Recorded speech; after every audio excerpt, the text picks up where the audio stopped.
This is my favorite scene from episode 1 because it was the very first time that I was playing Cooper Howard. But us cowpokes, we take it as it comes, right?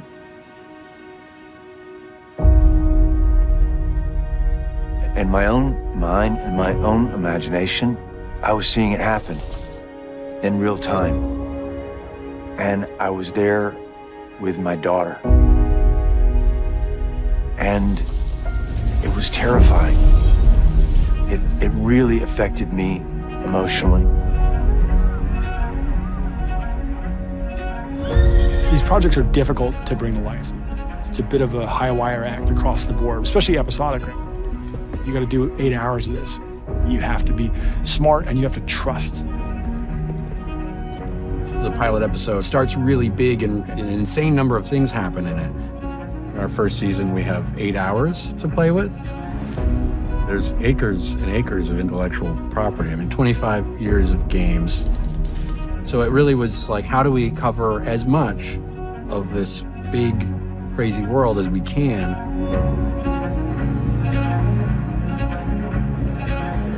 I'm so proud of what we were able to create.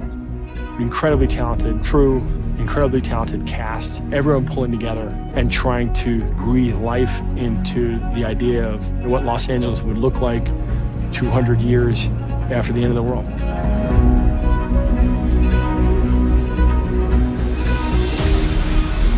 This show presented a number of different amazing opportunities. All of the creature work, the power armor, all the vehicles, the challenges of building the props, the challenges of finding locations, finding the right cast, figuring out which of these things should be done in visual effects, which of these things should be done practically. There's really nothing you can take for granted. Nothing can just be shot. All of our incredibly talented HODs and crew could just dive right into pulling all of that together, while Graham and Geneva set about with the massive task of figuring out how to create an original story with an original cast of characters that both connects to the mythos of the games in the past, before the bombs dropped, and the existing mythos of the games in latter-day Los Angeles. We always knew that we wanted to do a Vault Dweller as the main character. I think we were both drawn to shows that have sort of main characters who are ironic to the world of the show, and we felt like a Vault Dweller who was naive but also very civilized and sort of morally righteous would inherently create a lot of conflict with her going to the surface. But we were really drawn to the world of the Vault as well because, you know, it's this planned universe that Vault-Tec has created that extends for centuries into the future. You know, it seems very benign and sort of idyllic, but we were really interested in peeling back the layers of, you know, if a corporation controlled the world and planned every aspect of the world that we lived in, what would the real purpose of everything be? It's very clear to us early on, initial scripts, that the writers here and Jonah and everybody, they really, really get it. And their ability to go in and out of those different tones, which I think is very hard, they've really, really captured. There's mountains and mountains of lore and canon, but the aesthetic is super top of mind. Most exciting thing for us was watching Todd Howard wander onto the set for the first day and be like, they got the door texture right. Well, there's a multi-story vault that's been built. I lost my way to this room. Just being able to walk through it, and it's everything, you know, it's all, there's reports here. There's a letter from Vault-Tec right here, and I can flip through and they have charts of like, how are we raising the animals? It's insanity. Todd had been approached over and over and over again over the years, for more than a decade, by people wanting to turn Fallout into a movie or a television series, and had steadily rebuffed all of those offers. We could see Fallout being an amazing TV show, but it's all about finding the right partners. When we talked to Jonah, he and I hit it off. Oh, this is it. Working with the longtime collaborators and some new ones, this extraordinary team, it allows you to really go for it because you know you have this incredible group of artists. We sort of take the approach that I refer to as maximalism, where we deploy pretty much every production technique possible. With the massive support of Amazon, MGM Studios, we were able to build beautiful sets by our production designer, Howard Cummings. We are based out of New York, but we were thinking it could be anywhere.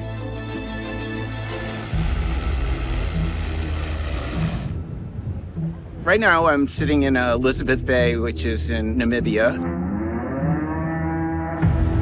This has been a dream that Jonah Nolan has had for years. And so finally, this project came along. This abandoned diamond mine that had been built in the early 20th century in the Skeleton Coast of Namibia, a very inhospitable place. When they abandoned the mine, I think it was in the 30s, they ended up blowing it all up. So this whole area was perfect for trying to recreate a post-apocalyptic city. In order to express what the game is about, we had to really add the details without it overtaking what was here. So it was trying to find the right balance of what part of the game do I bring to Elizabeth Bay. Hold it there, hold it there. To get back to shooting film is a great pleasure and great joy. It's very kind to the human face in the way that digital photography does not yet seem to be capable of doing.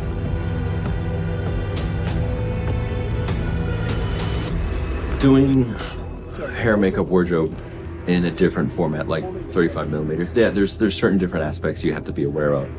There's color temperature, there's film speed, there's the frame rate. Things are different, and if you're not familiar with that, it could be something that chases you, and you won't know that until you see the dailies. And the dailies might take a day or two to come back, whereas on digital, it's like instant, oh, let's see what it looks like. Things are different, and if you don't know how to navigate that, it can be a challenge. No one had ever shot there before. And because they resumed mining operations, no one will probably ever shoot there again because it's just too much of a hassle to get a crew in and out. Loaded, Namibian coast, just with everything blowing around, it's really hectic. The sand is getting into everything. Just give yourself a moment. Wind and sand. The first 3 days we got there, we had 40-mile-an-hour winds. It's a true challenge for sound. Wind is our enemy. For me, dialogue is really what I focus on, and capturing in the cleanest, most appropriate way for that environment. It came with a lot of challenges to make the vault suits and also to make them textural and interesting. We ran out of fabric very early on, and we had to make 1 million more of them. So we had the fabric made, which was no easy feat. You know, just when you think it's like, oh, okay, we figured it out, like then there's challenges on top of that. There are 3 different kinds of fabrics, and one is for the principals because it has such great give in both directions, and it was more expensive and harder to get. It's from Italy, and we had to dye it and make sure the color was right with Bethesda blue. You know, every sort of step of the way came with its little caveats.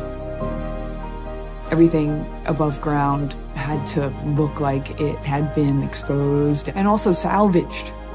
It wasn't the end of the world. They had learned how to roll with it and how to dress themselves and how to have a style about them.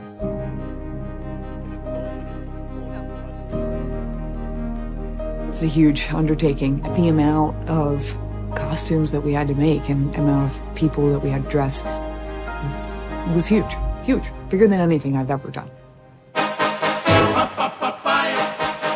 One thing that Jonah told me early on was we're going to use the songs to focus on the irony of the situation, especially early on in the vault. You've got the world they're living in, the music that kind of speaks to that. They think they're in this utopia. And then the score, that's going to be driving the drama. And that was kind of the handoff between the score and the songs. Our job is to subconsciously make you feel something with music. There's something that goes with the visual, with the dialogue, with the acting on screen that just enhances that moment. And I think that's something that is very powerful that you can achieve with music. I'm bringing him home. A lot of editing is juxtaposition. A good example would be when Lucy leaves the vault for the first time and how the soundscape changes from when you're indoors to outdoors. Everything is about how the character is experiencing it and what's it like to go through that bright light into a world that you've never seen before.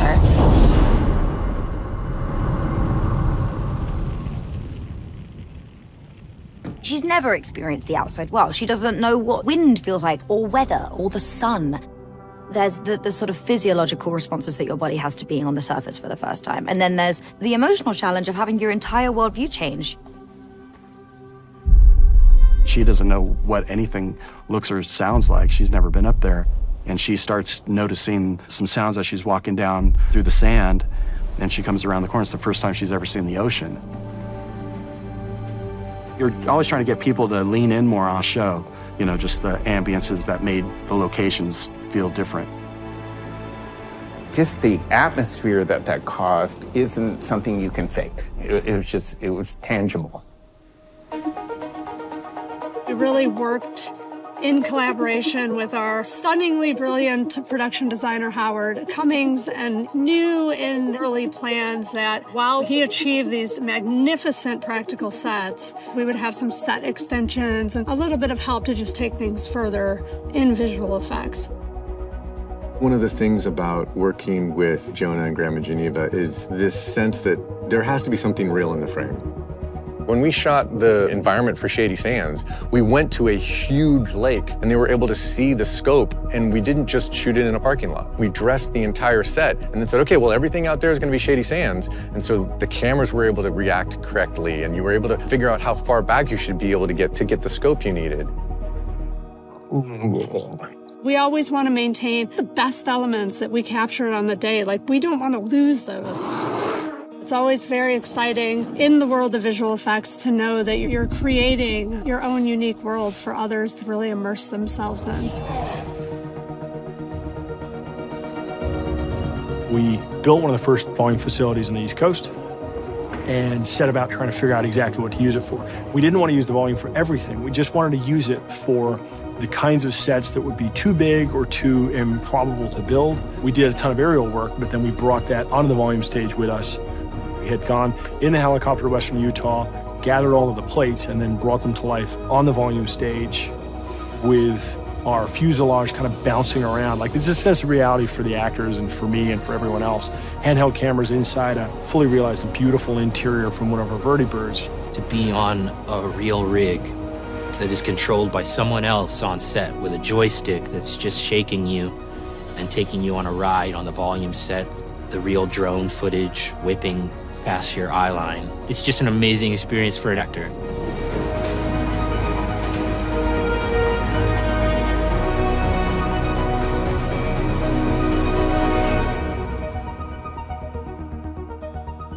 The fights, the fight choreography, the stunt work, all just a sort of a dream come true for me as a director. Because you're playing with all of the different toys and trying to put them together to try to give things a sense of weight. And using all of the things we learned over the years to try to make those things feel as immersive and tactile as they do in the games.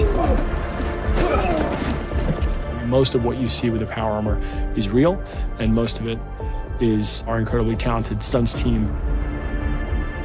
For us, it started with the team at Legacy. We had the best fabricators and designers in the business on this. They made this suit that is supposed to be a giant walking tank that in the video game is 1,000 pounds, and they made it something that somebody could wear and operate and perform in.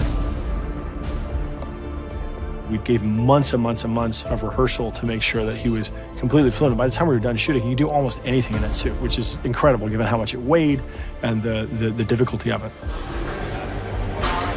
Giving hugs is hard work. Getting the shots that we got and feeling the way I did about the work, I just felt really proud. I felt like I'd done what I'd set out to. I knew I could go the distance.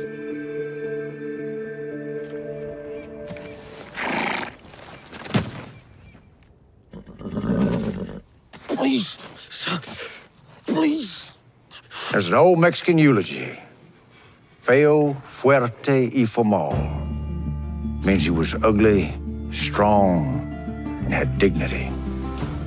Well, Joey, I'll give you 2 out of 3 on that front. I think it was 2019, and before Kilter had even finished securing the rights that we were talking about, like, oh, we would totally watch a Fallout show if Walton Goggins was in it. My name is Walton Goggins, and I'm auditioning for the role of Ghoul. Oh, amazing. Wait a minute. We just wrapped. I got it? You mean I got it? Oh, my God.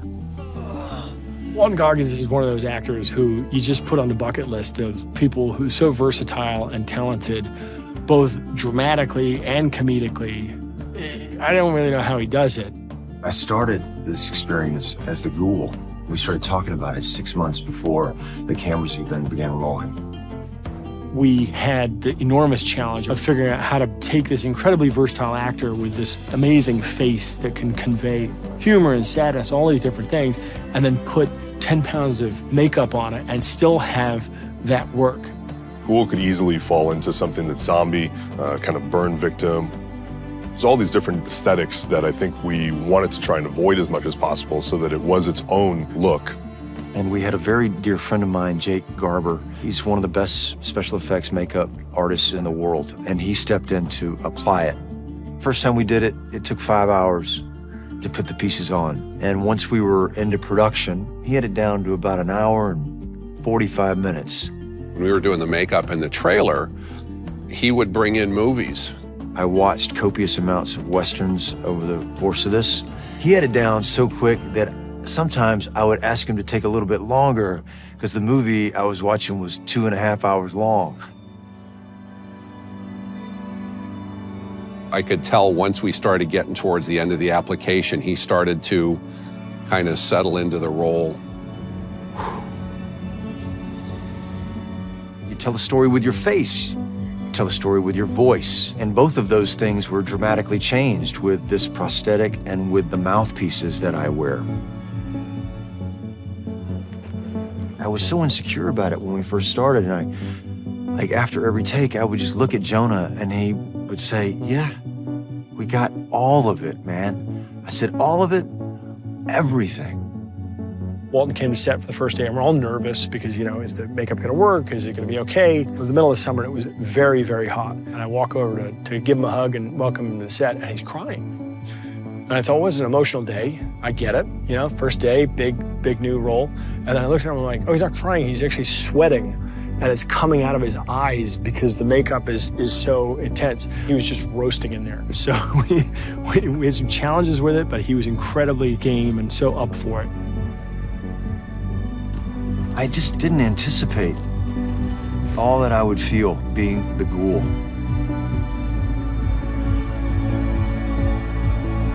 What a magical, strange experience it's been.